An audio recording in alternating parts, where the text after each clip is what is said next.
In Moscow, McDonald's packs up, radio falls silent, and the brain drain begins.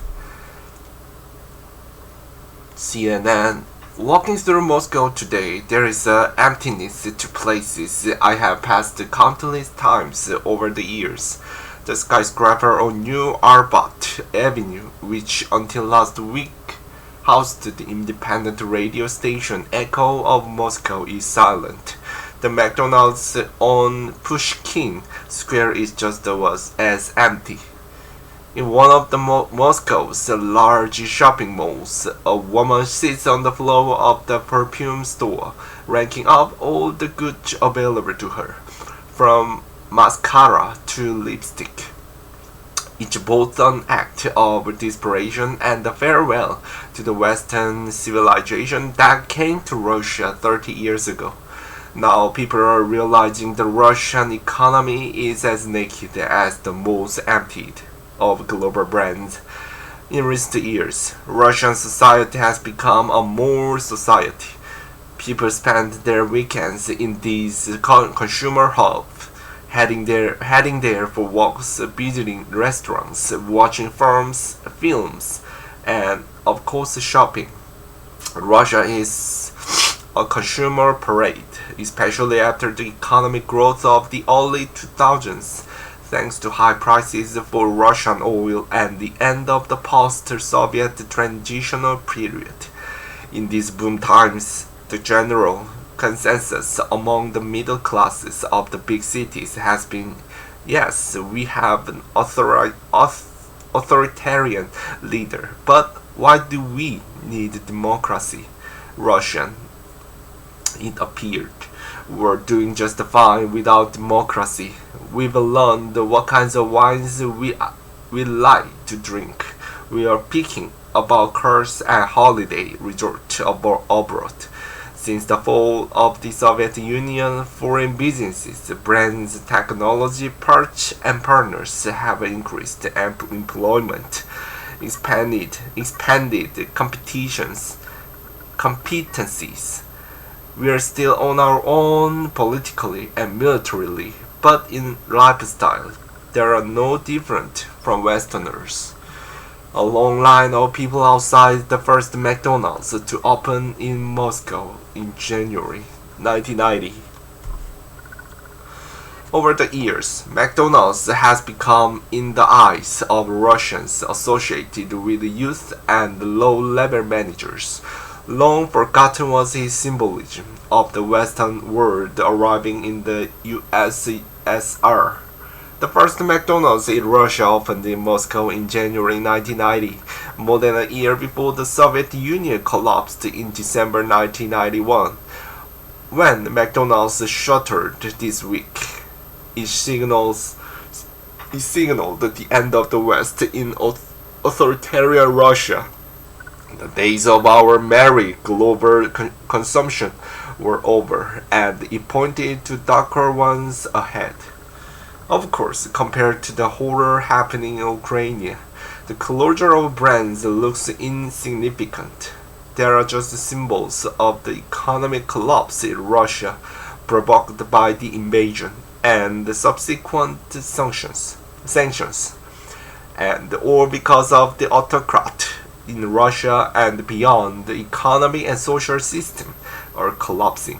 Perhaps with a little more time, a generation would have grown up that could seriously modernize Russia, even despite the excessive presence of the state. Now this generation is not just living, but fleeing to Tbilisi, Yerevan, Istanbul, Tel Aviv, and elsewhere.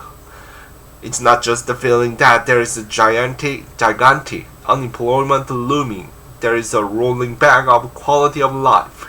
Who needs a McDonald's when apparently we can feed on our own pride and thirst gradual, with weekly inflation of 2.2%. In 2014, when Russia annexed Crimea, the middle class lost their Jamon and Fangminjiano because of Russian counter-sanctions. but Russia supposedly became great again, according to Vladimir Putin's understanding of the situation and the opinion of the majority of Russians. In 2022, Russia's so-called military operation in Ukraine has, in the space of 2 weeks, cut it off from the civilized world. And this is only the beginning. The nation will experience humiliation when it realizes that we don't have our own cars, diapers, baby food, and toys because we produce these based on Western technology and imported materials. There will be shortages of medicines because of dependence on import, and perhaps even about basic necessities. Not for nothing, Russians have rushes to buy sugar and cereals. But we assure ourselves that we're great, that everyone fears and hates us, and if we hadn't stuck preemptively, there would have been NATO troops in Crimea and Donbass. And that's the song many people still sing, though more insecurely these days. Among some, there is a sense of anger at the world alienating us, and in our instances, the anger is directed at the leader who put us in this position. People with the conscience take to the street, but there are no many protests, mostly because they are brutally suppressed. But that's how we live under the Soviet Union, my friend. A political scientist from Armenia remarked to me recently, that's not how it was. At that time, we did not know any other life. We have lived for 30 years after the collapse of the Soviet Union, but now we are not moving forward toward a normal market as in the 1990s, but back forward a primitive economy and the way of life. It's a journey back in time. Everything we once strived for, we have lost overnight. And by the way, the Soviet Union competed in sporting event under its own flag. The terrible feeling that haunts those people in my circle who now wander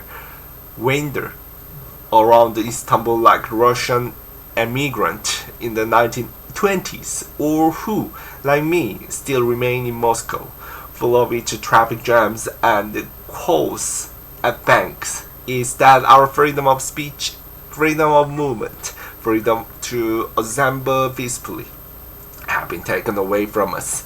The worst thing for the post-Soviet Russian intelligentsia member is to reach for the echo of Moscow radio icon on the computer and find it empty.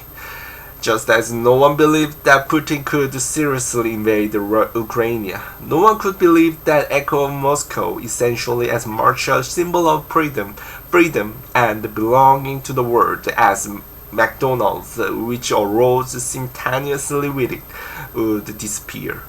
But McDonald's is also going away, though it says it is temporarily, and will pay the salaries of each 62,000 employees for a while. Maybe, indeed, it will come back someday, and this will be a symbol of at least some kinds of normalization.